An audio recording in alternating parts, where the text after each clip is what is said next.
자, 시편 108편 전체 주제는 다윗이 하나님 앞에 내 마음을 정하고 뜻을 정하였다라고 하는 제목입니다. 분명한 것은 하나님 앞에 뜻을 정하고 살아가게 되면 하나님도 뜻을 정한 그 성도에게 특별한 뜻을 정하셔서 은혜 가운데 축복하시는 줄로 믿으시기를 주의 이름으로 축복합니다. 자, 다윗이 어떤 상황 속에서 뜻을 정하였느냐? 자, 아두람 굴의 동굴 속에 갇혀 있었을 때에 사울이 악귀처럼 다윗을 죽이겠다고 3,000명의 군사를 풀어서 추격했을 때에 도망가다 이제 다급해서 이제 어느 동굴 안에 숨게 되었는데, 이제 그 동굴은 갇히면 이제는 글자 그대로 끝입니다. 더 이상 도망갈 곳도 없고 자그마한 동굴 안에 이제는 죽었다라고 절박했을 때, 그때 하나님 앞에 뜻을 정하고 살아가기를 기도했는데요. 아마 다윗은 그런 심정이 아니었을까요?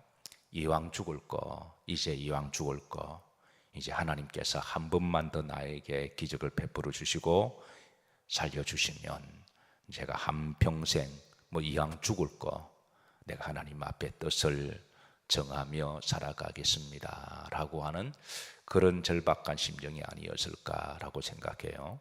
그런데 우리 인생도 조금 더 길게 보면 우리도 플라톤의 비유처럼 어차피 우리 인생이 동굴 안에 사는 인생임을 비유하잖아요.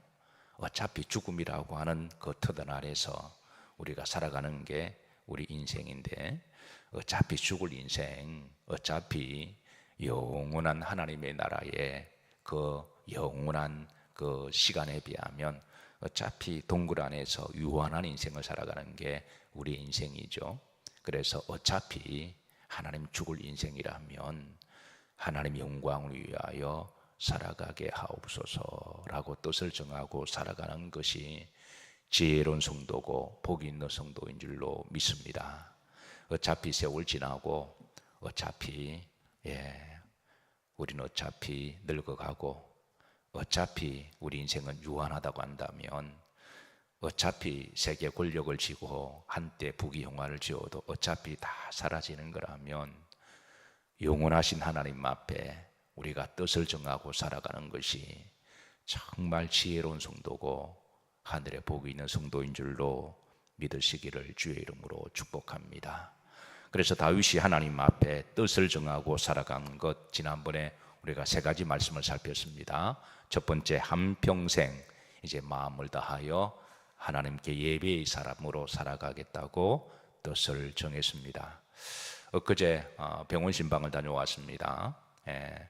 그 재활 치료센터인데 이제 연세가 드시고 또 연세가 드시면 몸 여기저기에서 이제 오지 말라고 하는 여러 손님들이 찾아오죠. 노안의 손님도 찾아오고 주름의 손님도 찾아오고 머리도 희끗희끗해지고, 그리고 여기저기 허리도 아픈 것 손님들이 찾아오고, 또 관절도 그렇게 찾아와서 이제 70 중반 되시는 늘 새벽 예배를 드리시고 늘 예배의 뜻을 두고 살아가시는 한 권사님이세요. 그래서 관절에 이제 조금 이렇게 그동안 75년을 쓰셨으니까 그래서 이제 좀 불편하셔서 그래 기도 가운데 인공관절 수술을 하시는데, 그런데 이제 인공관절을 수술은 잘 끝났습니다. 성공적으로 끝났고 인공관절을 이렇게 이제 넣다 보니까 이것이 이제 제어를 하는데 그렇게 힘든다 그러더라고요. 이것이 이렇게 인공이 들어가서 이게 적응하려면 그 뼈와 뼈끼리 이렇게 부딪히니까 얼마나 힘들고 아프시겠어요. 그런데 보통 이제 재활을 할 때에 그 재활하는 기간이 있잖아요. 그 의사들이 권면하기를 어느 정도의 기간을 하루에 이제 한 번 정도 아니면 2번 정도 그렇게 꾸준하게 재활할 때 서서히 이 인공관절이 다른 뼈하고 이렇게 서로 잘 윤활이 되면서 이렇게 서서히 회복되는데, 그런데도 그렇게 아프대요. 그런데 제가 신방 가서 들은 말이 참 가슴에 찡하고 감동이 되고 은혜가 된 말은, 하루라도 더 빨리 하나님께 예배를 드리고 싶어서 병원에서 한 번을 재활을 그렇게 시간을 주면 그 힘든데 두 번을 그렇게 이렇게 재활하시고, 두 번을 권면하면 네 배를 하시고, 그 왜 그렇게 아픈데 하시냐 그러니까 그 하루라도 빨리 하나님께서 예배를 드리고 싶은 그 마음이 너무 간절해서 그렇게 연세가 연만하시는데도 그래서 그 아픔을 참으시고, 그래서 복도를 쩔룩쩔룩거리면서 왔다 갔다 왔다 갔다 그렇게 하시면서 그 예배를 사모하는 그 열정이, 예수님께서 요한복음에 주의 전을 사모하는 그 열심이 나의 생명을 삼키우리라고 하신 그 마음처럼, 그런 마음으로 그렇게 이를 악물고 훈련하시는 재활하는 모습을 보고 제가 목사지만 참 가슴이 찡하고 은혜를 받았습니다. 그래서 예배를 사모하는, 아마 그 권사님은 한평생 하나님 앞에 예배의 뜻을 두고 살아오신 것 같아요. 제가 우리 영일교회 와서 이제 13년, 14년 되는데 한 번도 새벽 예배나 모든 예배를 빠지신 분이 없는 분이세요. 눈이 오나 비가 오나 늘 그 자리에서 그리스도의 정결한 신부처럼 늘 다소곳하게 그렇게 믿음으로 예배드렸던 그 자리가 유난히 크게 보여서 제가 신방을 가서 이제 축복 기도를 하고 가슴에 찡한 마음을, 은혜를 받은 것은 아마 이런 마음이 제가 돌아오면서 하나님의 마음이 아닐까. 하나님도 그 여종의 그 마음을, 주의 전을 사모하고 한평생 믿음 안에 예배의 사람으로 뜻을 정하고 살아간 그 권사님을 얼마나 기뻐하실까. 제가 그렇게 이제 감동을 받았습니다. 사랑하는 성도 여러분, 하나님 앞에 뜻을 정하고 어떤 뜻이든 하나님 앞에 믿음의 뜻을 정하고 살아가시기를 주의 이름으로 축복합니다. 자, 두 번째 다윗은 따라서 하십니다. 내가 새벽을 마겠다, 깨우겠다. 새벽이 나를 깨우는 게 아니라 내가 새벽을 깨운다는 거예요. 이거 약간 뉘앙스가 차이가 있지만 그 의도한 바가 함의가 다릅니다. 그래서 다윗은 내가 새벽을 먼저 일어나서 새벽에 하나님 앞에 한날을 기도로 시작하겠다라고 하는 뜻을 세운 것이죠.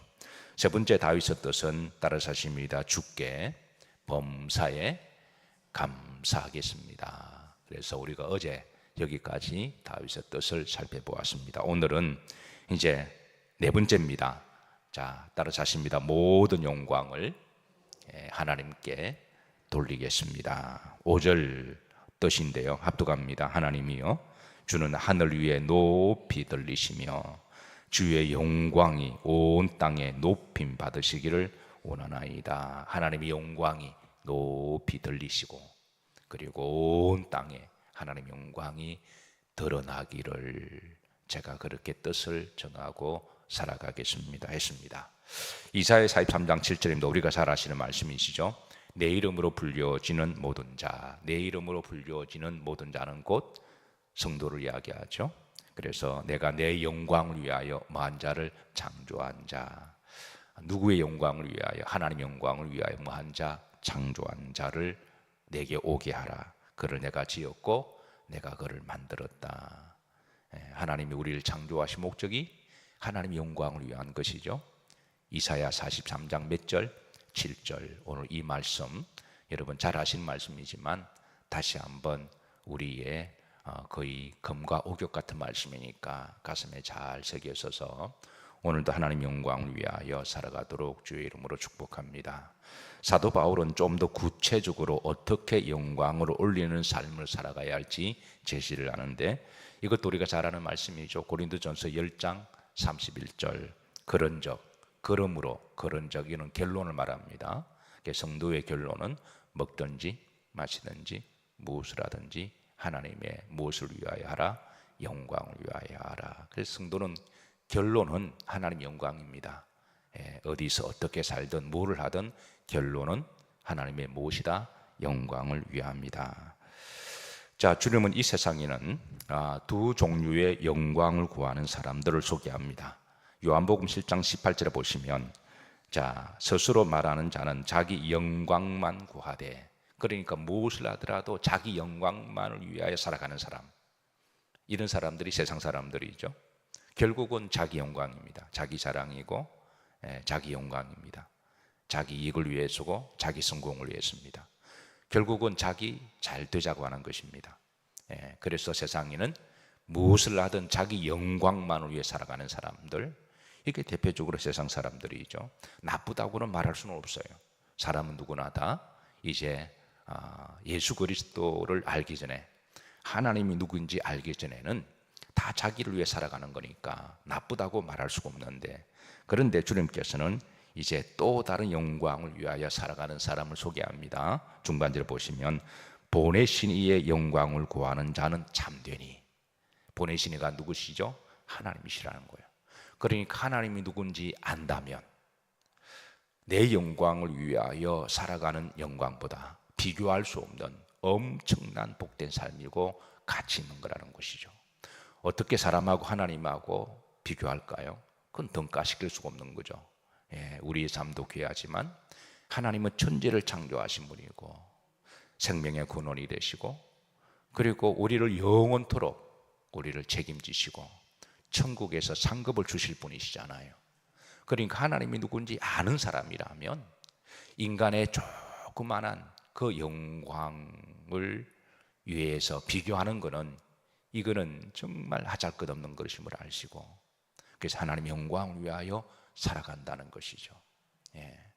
그리고 예수 그리스도가 누군지 아신다면 바로 한평생 예수님을 위하여 영광을 살아가는 것을 복된 일인 줄로 믿으시길 바랍니다. 사도 바울도 사울이었을 때 자기 영광만을 위해 살았습니다. 사울이 죽기 살기로 공부했습니다. 게다가 그는 머리가 워낙 좋은 사람이어서, 그래서 이스라엘 사람, 원래 유대인들 머리가 아주 명석하고 똑똑한 사람들인데도요, 그 가운데도 거의 천재 정도의 머리가 똑똑한 사람이니까, 그래서 죽기 살기로 이를 악물고 공부했습니다. 공부한 목적이 자기 영광이죠. 박사학위라든가 나는 세상 제일 똑똑하다. 그리고 바리새파 중에 바리새파였고 가말리엘 문화 사람이었고, 그래서 인간적으로 말하면 사울은 모든 영광을 다 이룬 사람. 그런데 예수 그리스도 영광을 체험하고 난 다음에 이거를 다 배설물처럼, 조금 적나라하게 말하면 다 똥으로 비유한 거죠. 그러니까 하나님의 영광을 체험한 사람들은 인간의 영광이, 그건 배설물과 같이 비교할 수가 없는 그 놀라운 영광이어서 한평생 하나님 영광을 위하여 기쁨으로 소망을 가지고 살아간 사람이 사도 바울이었습니다. 그래서 사울이 바울이 된 것이죠. 그래서 이제 예수님께서 세상에는 두 종류의 사람이 있다. 자기 영광만을 위해서 살아가는 사람. 그러나 이 자기 영광, 결국은 인간의 영광은 꽃은 시들고 풀은 마르나 하나님의 말씀은 영원하리라. 인간이 아무리 자기에게 영광을 투자를 해도 나쁘다는 건 아닙니다. 아무리 여기 이렇게 발라도 윤기는 사라지고, 아무리 좋은 옷을 입어도 그 옷이 어울리지 않을 때가 있고, 아무리 좋은 거를 먹어도 결국은 세월을 막지 못하고, 결국은 인간의 영광만을 위해서 살아가는 사람, 결국은 헛되니 모든 것이 마도다. 이 솔로몬의 고백이잖아요. 솔로몬처럼 영광을 많이 누리고 살아간 사람이 어디 있나요? 근데 결론은 그게, 그 영광은 nothing, 남는 게 없다는 것이죠. 그런데 하나님의 영광을 살아가는 사람들은 하나님은 영원토록 그 영광을 받으시고, 예수님께서 다시 보십시다. 18절 중반에 보면 보내신 이의 영광을 구하는 자는 마도다. 참, 이게 진짜라는 거예요. 이게 참되다. 이게 참되다. 자, 성경에는 하나님의 영광을 구하는 자들에게 약속하신 두 가지 축복이 있습니다. 마태복음 6장 33절입니다. 합독합니다. 그런 정도이는 먼저 그의 나라와 그의 의를 구하라. 그럼 이 모든 것을 너에게 말이라 더하시리라. 더하시는 축복, 덤의 복이라고 제가 자주 강조합니다. 얼마만큼 더해 주실지는 그건 하나님의 복이지만, 어쨌든 하나님은 필요에 따라 이제 더해 주신다라는 거예요. 하나님이 더해 주신다. 하나님이 필요에 따라 이제 넉넉하게 더해 주신다. 두 번째 하늘의 상급이 있습니다. 사도 바울은 고린도 15장 40절과 41절에 하늘의 영광이, 해의 영광도 있고 달의 영광도 있고 별의 영광이 있고 별들의 별의 영광이 있는데 그 하늘의 영광은 많이 있다라는 거예요. 그래서 하나님 영광을 위하여 살아가는 이들은 하나님 거기에 맞게 영원토록 영광의 상급이 있음을 알려주고 있습니다. 사랑하는 성도 여러분, 한평생 하나님 영광을 위하여 뜻을 세우시기를 주의 이름으로 축복합니다. 자, 그래서 다윗은 이어서 6절의 말씀에 자, 하나님께 뜻을 정하고 또 하나님 영광을 위하여 살아가는 이를 또 다른 말로 이렇게 표현합니다. 따라서 하십니다. 주께서 뭐 하시는 자들을 사랑하시는 자들을. 그러니까 주님이 이런 자들을 사랑하신다. 말로만 주여 주여 하는 자가 아니라 정말 하나님 앞에 뜻을 정하고 하나님 영광을 위하여 어떤 식으로든 결론은 하나님의 영광입니다. 나의 영광과 나의 자랑, 나의 이름을 드러내기 위함이 아니라 하나님의 영광을 위하여 오른손이 하는 일을 왼손이 하지 못하게 모든 영광을 더 높아지기를 다윗의 기도 제목이 하나님이여 하나님 영광이 더 높임을 받으시고 그리고 모두 마녀 가운데 홀로 영광 받으시옵소서. 누가 영광을 올려드려야 하나님 이름이 더 높아지잖아요.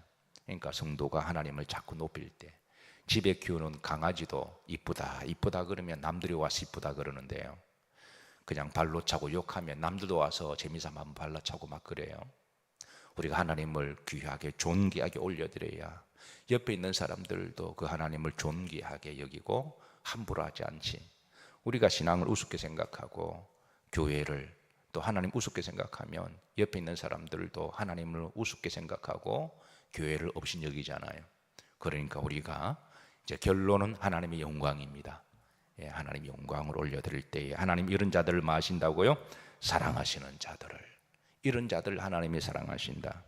이런 자들에게 다윗은 이렇게 기도합니다. 세 가지 동사로 기도합니다.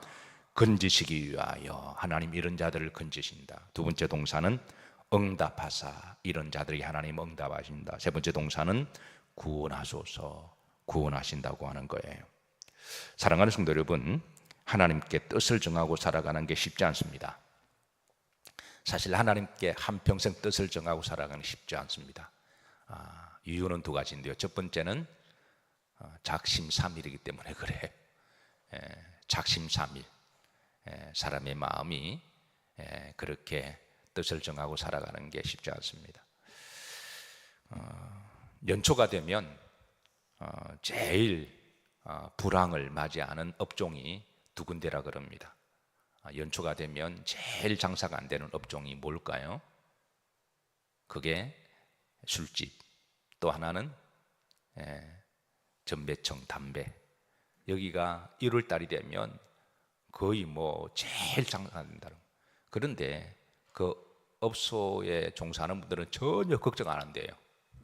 왜냐하면 2월 달 되면 반이 회복할 거고 3월 달 되면 완전히 회복한다는 거예요. 왜? 작심삼일이니까. 어떤 사람은 그리워서 4월 달 되면 더 많이 한대요. 내가 한 달 동안 내가 못했다 그래가 심리적으로. 그래서 작심삼일. 그래서 뜻을 정하고 우리가 살아간다고 하는 게 사실 또 그것도 아무나 하지 못하는 거예요. 특별히 하나님 앞에 뜻을 정하는 겁니다. 왜 영적인 저항이 없을까요? 왜 마귀의 여러 가지 미혹이 없을까요? 그래서 하나님 앞에 거룩한 뜻을 정하고 살아가면 이것은 더 힘듭니다. 그래서 우리가 하나님 앞에 뜻을 두고 살아갈 때는 영적인 저항이 있음을 우리가 마음에 다짐을 하고, 특별히 더 이제 우리가 기도를 잘 무장하시고 뜻을 정하신 여러분들께서 한평생 그 뜻을 잘 지켜나가시고, 분명한 것은 내가 하나님께 뜻을 정하면 하나님이 기뻐하시고 하나님이 사랑하시고, 그리고 하나님도 그 성도에게 특별한 뜻을 정하셔서 하나님이 그런 성도를 지키시고 보호하시고 또 저들의 기도를 들으시고 또 때로는 어려움을 당할 때 건지시는 하나님이신 이 하나님의 축복의 여정이 한평생 여러 성도님들 가운데 함께 하시기를 주의 이름으로 축복합니다.